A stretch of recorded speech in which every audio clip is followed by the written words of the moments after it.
அடுத்த செய்தியாக, கடந்த பிப்ரவரி 14 கோவை குண்டுவெடிப்பு அந்த நினைவு தினம் நடத்தப்பட்டது இந்து முன்னணி இயக்க தலைவர் அவர்களால். அதில் காடேஸ்வரா சுப்பிரமணியம் அவர்கள் கலந்து கொண்டு ஸ்ரத்தாஞ்சலி நிகழ்ச்சி செலுத்தினார். அதில் தமிழ்நாடு பாஜக தலைவர் திரு அண்ணாமலை அவர்களுமே அதில் கலந்து கொண்டார். அப்போ அந்த நிகழ்ச்சியில் பேசும்பொழுது பல்வேறு நிகழ்வுகளை குறிப்பிட்டு பேசியிருந்தாங்க. இந்த ஒரு திருச்செந்தூரில் நடக்கக்கூடிய பிரச்சனை எப்படி நடக்குது, அங்கே நடக்கக்கூடிய தொழுகைகள், இது குறித்தெல்லாம் காடேஸ்வரா அவர்கள் அந்த இதில் பேசியிருந்தாங்க. அதற்கு கோவை ஆர்எஸ்புரம் காவல் நிலையத்தில் ஒரு வழக்கு பதிவு செய்யப்பட்டு விசாரணைக்காக தினந்தோறும் அவரை வர வைக்கக்கூடிய, அலைக்கழிப்பு செய்யக்கூடிய ஒன்று நடைபெறுவதாக இந்து முன்னணி இயக்கத்தைச் சேர்ந்தவர்கள் ஒரு அறிக்கையாக வெளியிட்டிருக்காங்க. இந்த செய்தி எப்படி பார்க்குறீங்க? இந்த அறிக்கையை மாநில பொதுச்செயலாளர் கிஷோர் அவர்கள் வெளியிட்டிருக்கிறார். கோவை குண்டுவெடிப்பு சம்பந்தமாக அந்த பிப்ரவரி 14 புஷ்பாஞ்சலி நிகழ்ச்சி நடைபெற்றது. பாஜகவுடைய கர்நாடகா எம்பி தேஜஸ்வி சூர்யா உட்பட அதில் கலந்து கொண்டார்கள். அண்ணாமலை, வானதி போன்றவர்களும் கலந்து கொண்டார்கள். ஒவ்வொரு ஆண்டும் இந்து முன்னணி தான் அதை பெரிய அளவிலே அந்த நிகழ்ச்சியை ஏற்பாடு செய்யும். இப்போ இந்த இந்து முன்னணி மீது இப்பொழுது இந்த போலீஸாருக்கு ஒரு எரிச்சல் அப்படின்னு வேணால் அதை எடுத்துக்கலாம். காரணம் என்னென்னா, கோர்ட்டுக்கு போயிருக்க, அந்த கோர்ட்டு என்ன தீர்ப்பு சொல்ல போகிறதுங்கிறது ஒரு பக்கம் இருந்தால் கூட, அந்த தீர்ப்பு சொன்னால் உடனே இவங்களால் பெரிய அளவு கூட்டத்தை கூட்டி விட முடியாது. அதனால் திருப்பரங்குன்றம் மலையை அந்த முற்றுகையிடக்கூடிய அந்த பெரிய போராட்டம் அது பிசுபிசுத்து போகும் அப்படின்னு காவல்துறையினர் நம்பினார்கள். தீர்ப்பு வந்த ஒரு சில நிமிடங்களிலே ஆயிரக்கணக்கானவர்கள், அதாவது இவங்களுடைய போலீஸ் ஐஎஸ் அவங்களுடைய ரிப்போர்ட்டின்படியே 21,000 22,000 பேர் அப்படிங்கிறாங்க. நம்ம ஆட்கள் அதை கொஞ்சம் ஜாஸ்தின்னு கூட இருக்கும் அப்படிங்கிறாங்கன்னு. அதாவது அந்த தீர்ப்பு அங்கு வாசிக்கப்படும் பொழுதே இது ஆதரவாக வந்துவிடும், என்ன நடக்குதுன்னு பார்க்கலான்னு சொல்லியே அந்த தீர்ப்பு வந்த நிமிடத்திலேயே அங்கேருந்து இங்கே நம்ம மேடையெல்லாம் போடணும், எப்படி ஏற்பாடு பண்ண போகிறோன்னு தெரியலேன்னு இந்து முன்னணியை யோசிக்கும் பொழுது தயாராக வேலை செய்வதற்காக 300 பேர் அந்த இடத்துல இருந்தாங்க அப்படிங்கிறது தான் பார்க்குறோம். ஸோ அந்த அளவிற்கு இந்துக்களிடம் எழுச்சி வந்தது. அந்த எழுச்சிக்கு காரணம் இந்து முன்னணி அவங்களுடைய வேலை அப்படிங்கிறது. இது நமக்கு தீர்ப்பு சாதகமாக வந்தால் இதை எப்படி, பாதகமாக வந்தால் இதை எப்படி எதிர்கொள்வதுங்கிறதுல ஃபுல் பிளான் அவங்கள்ட்ட இருந்தது. இது நமக்கு தெரியாமல் போய்விட்டதே என்ற காவல்துறைக்கு அந்த ஒரு எரிச்சல் இருக்கிறது.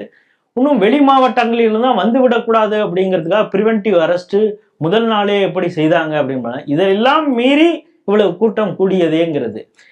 இதனால தமிழக உளவுத்துறையின் மீதும் காவல்துறையின் மீதும் எதிர்கட்சிகள், ஏன்னா எதிர்கட்சிகள் ஏன் அந்த குற்றச்சாட்டு அவங்க மீது சொல்றாங்கன்னா, ஏதோ ஒரு வகையில நம்ம இந்த இஸ்லாமியர்களுக்கு ஒரு சோப்பு போடலாம் பாருங்க, நாங்க உளவுத்துறையை கேள்வி கேட்கிறோம். உளவுத்துறை எப்படி தூங்கி ஒளிந்தது, இது எப்படி அவங்களுக்கு தெரியாம போச்சு, எப்படி ஆயிரக்கணக்கானவர்கள் திரண்டார்கள். நான் திமுகவினரே அந்த நேரத்தில் சோசியல் மீடியால ஒரு நம்ம மதுரையான்னு நமக்கு தெரியல, ஜிகர்தண்டா குடிச்ச நம்ம ஊர் ரோஸ் மில்க் பாய்ஸ் நமக்கு கொடுத்த ஊர்ல இப்படி ஒரு எழுச்சியோட இந்துக்கள் இருக்கிறாங்க, அவங்கள்ட்ட ஒரு கோபாவேஷமாக அவர்கள் ஆக்ரோஷமாக கோஷம் போடுகிறார்கள். இதெல்லாம் பார்க்கும் பொழுது நம்ம மதுரையான்னு நமக்கு சந்தேகம் வருதுன்னா அவங்க சொல்லும் பொழுதே இதை எப்படி சோப்பு போட்டு சரி பண்ணுறதுங்கிறப்ப எல்லாரும் காவல்துறையினர் இன்னும் ஒரு இடத்துக்கு மேலே போய் ஸ்டாண்டப் சங்கீதா, சாரி அந்த கலெக்டர் அவங்கள அப்படித்தான் இப்போ சொல்கிறாங்க. ஏன்னா உதயநிதியுடைய பையனுக்காக அவங்க ஏந்திரிச்சுருந்தாங்க அந்த கலெக்டர், அதனால அவங்கள ஸ்டாண்டப் சங்கீதா அப்படின்னு சொல்கிறாங்க. அந்த கலெக்டரை சங்கீதா அப்படின்னாங்க. அங்கே இருக்கக்கூடிய எஸ்பியும் இவர் ஆர்எஸ்எஸ்காரர் அப்படின்லாம் கம்யூனிஸ்டுகளும் மற்றவர்களும் அவரை திட்டிகிட்டு இருந்தாங்க. ஸோ இதிலிருந்து நம்ம வெளியில் வரணும் அப்படின்னா, இழிச்சவாய் இருக்கிறான் இந்து, இவனை நம்ம என்ன வேணாலும் செய்யலாம்.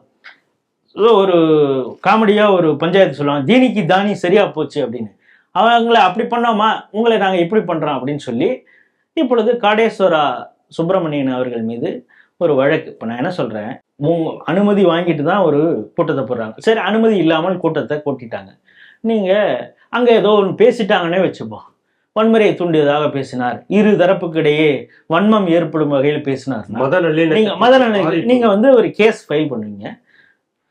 இப்படி பேசியிருக்கிறார், இதனால பிரச்சனை அப்படின்னு சொல்லி வழக்கு குற்றப்பத்திரிகை தாக்கல் பண்ணுவீங்க. கோர்ட்டு உங்களை கூப்பிட்டு விசாரணை பண்ணோம், இவர் உண்மையிலே பேசியது பிரச்சனைக்குரியது. இப்போ சீமானெல்லாம் கண்டிச்சிருக்குதுல்ல கோர்ட்டு, அது மாதிரி காடேஸ்வரா அவர்களையும் கோர்ட்டு கூப்பிட்டு நீங்க இப்படி பேசலாமா அப்படின்னு கண்டிக்க போகுது. நீங்க யாரு காவல்துறையில உங்க அலுவலகத்துக்கு வர வச்சு அவர் மீது ஒரு நாள் முழுக்க விசாரணை, இன்னைக்கு விசாரணை பத்தாது நாளைக்கு நீங்க வாங்க அப்படின்னா ஒரு இந்து முன்னணிங்கிற ஒரு மாபெரும் இயக்கத்துடைய மாநில தலைவரை நீங்க வந்து கிள்ளுக்கிறையாக நினைச்சுக்கிட்டு இப்படி பண்றீங்கன்னா உங்களுக்கு வரலாறு தெரியவில்லையோ அப்படிங்கிறது. இன்னொன்று அந்த கிஷோர் அவர்கள் குறிப்பிட்டிருக்கிறது, அவர் ஒரு சில விஷயங்களை கோடிட்டு காட்டியிருக்கிறார். இசைவாணி மீது ஐயப்ப பக்தர்கள் பல இடங்கள்ல புகார் கொடுத்தாங்க. ஏன்னா அவங்க மனசு நோங்கிடுச்சு, இது இந்து பக்தி ஆன்மீகம் அதன் மீதே நடக்கப்பட்ட ஒரு போர் தாக்குதல் போல, அவர்கள் மீது நடவடிக்கை எடுங்கன்னு. அந்த அம்மா குறித்து ஏதாவது நடவடிக்கை எடுத்தீங்களா? அதே போல ஒரு 2 வாரங்களுக்கு முன்னால வக்பு திருத்த சட்டம் அதற்கு எதிராக ஒரு மீட்டிங் நடந்திருக்குது. ஆழப்பாலமா ஏதோ ஒரு இடத்துல அங்கே நடந்திருக்குது. அதில் நெல்லை முபாரக் எஸ்டிபிஐ சேர்ந்தவர் மிக மோசமாக பேசியிருக்கிறார், வன்முறை தூண்டும் வகையில் பேசியிருக்கிறார். அவர் மீது இதே போல வழக்கு போட்டு நீங்கள் டெய்லி வாங்க உங்களை நாங்கள் விசாரணை பண்ணுறோம் அப்படின்னு இந்த காவல்துறை செய்வதற்கு தான் தைரியம் இருக்கிறதா அப்படின்னு கிஷோர் கேட்டிருக்கார்.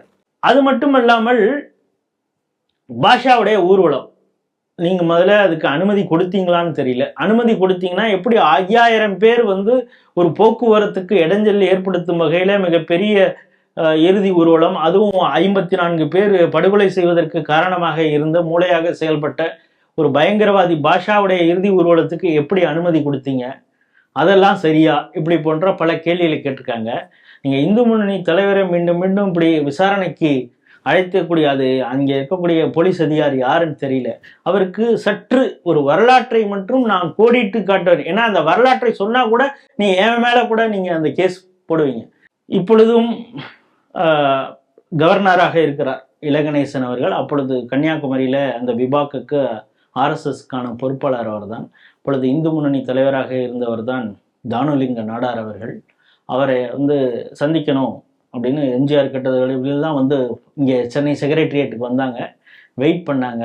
எம்ஜிஆர் அந்த மீட்டிங் இருக்குது இந்த மீட்டிங் இருக்குது அப்படின்னு யார் தக்காரும் மிக்காரும் இல்லாமல் ஒரு பெரிய அரசியலையே நடந்து அவருக்கு எதிர்ப்பார் யாருமே இல்லாமல் இருந்த எம்ஜிஆர் அவர் முதல்வர் ரொம்ப நேரம் வெயிட் பண்ணிட்டு இருந்தார். ஒரு ரெஸ்ட்லெஸ் ஆகிட்டார் தானுலிங்க நாடார் அவர்கள். அழைச்சிட்டு வந்தவர் எல்ஜி இலகணேசன்.